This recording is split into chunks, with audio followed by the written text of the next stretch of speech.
Hi everyone, Christina here. I hope everyone's been having a great week. So for today's video, I'm going to be talking about singleness in ministry.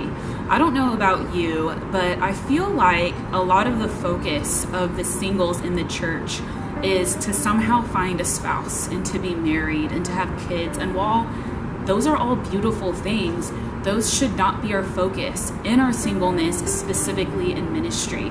Why do I say that?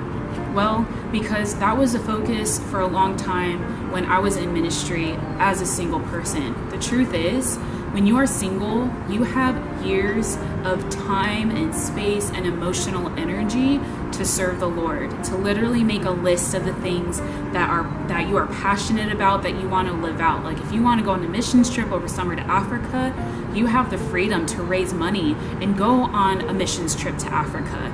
If you want to go to help women, in Thailand who are coming out of human trafficking, you can go to those homes and minister to those girls who have been rescued from human trafficking. And honestly, a lot of my friends throughout college, specifically from when I was 18 to 22, a lot of them that I was in ministry with just started getting married. I was going to wedding after wedding, bridal shower after bridal shower, wedding shower after wedding shower, and my whole time, I was a kids director at my church for a couple years. I was teaching at youth events. I was doing all this stuff. But at the time, as I look back now as a 27-year-old, I wish that my focus then would have been specifically on the kids I was ministering to and on the youth I was ministering to. But I spent a lot of my time in my singleness and ministry. Yes, I loved serving the Lord. Yes, I loved pouring into the kids.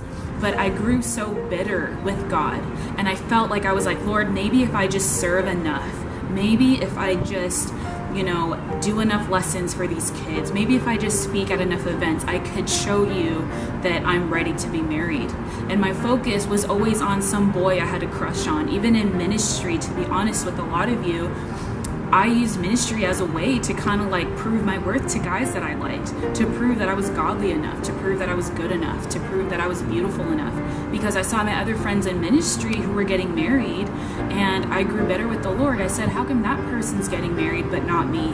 And what I realize now at the age of 27 is that I wish that I would have written down a list, and that I wish I would have pursued and run after God harder. I wish that I would have sat down and made a list of things that I wanted to do over summer with my friends, and I wish I would have done those things. And you're right, over summers, I had amazing time with family. I would go beach camping, I would go surfing, I spent amazing times with friends, I did some awesome ministry opportunities.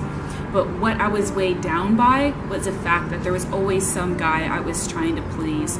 I felt like for a long time that marriage was my destination, that I was running towards, and that if I just served God enough, if I just did enough for God, that I could prove to him that I'm ready to be married. And marriage was the focus of my life in my singleness.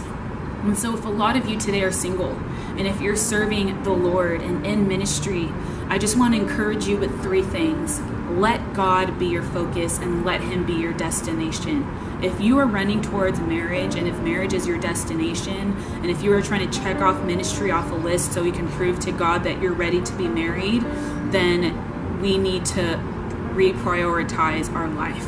Because Jesus and our relationship with him, pursuing him and finding your purpose for why God created you should be your primary focus in your singleness. Number 2, I want to encourage you, find solid community.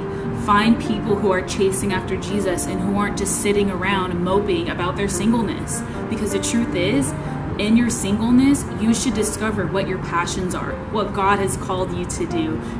That's a perfect time for you to develop amazing friendships, to get discipled, so you could grow to become the best version of you, not for your spouse, but for the Lord. And number 3, I want to encourage you to have a deep intimacy with Christ, because your intimacy with Christ is going to be the most attractive thing to your spouse. And if you're just sitting around waiting for somebody to just come in your life so you can get married and think that that's the end goal, this is what's going to happen. What if that person does come along and you end up getting married, and you end up realizing after you say I do, you're almost like, what now? Because I have friends that has happened. They've gotten married and their whole focus of their life is marriage, and once they say I do, they're just kind of like What do I do now? Because their life were revolving and evolving around marriage. But when you find somebody who has a deep intimacy with Christ and you have a deep intimacy with Christ, then you're going to go deeper in your intimacy with Christ together. And you don't want to wait for someone to draw closer to the Lord. You draw closer to the Lord first and let God bring that person alongside of you. So to my singles in marriage, I want to encourage you today to chase after Jesus. Find your God-given purpose, because as you find your God-given purpose, God's going to bring someone alongside of you who has that same purpose. And also have a deep intimacy with Christ, because it is from that and through that that everything else will flow from. So to my singles in ministry, I hope this encouraged you today. Keep chasing after the Lord, keep pursuing Christ, keep pursuing friendship and community and your calling, and let God be your focus and let God be your destination.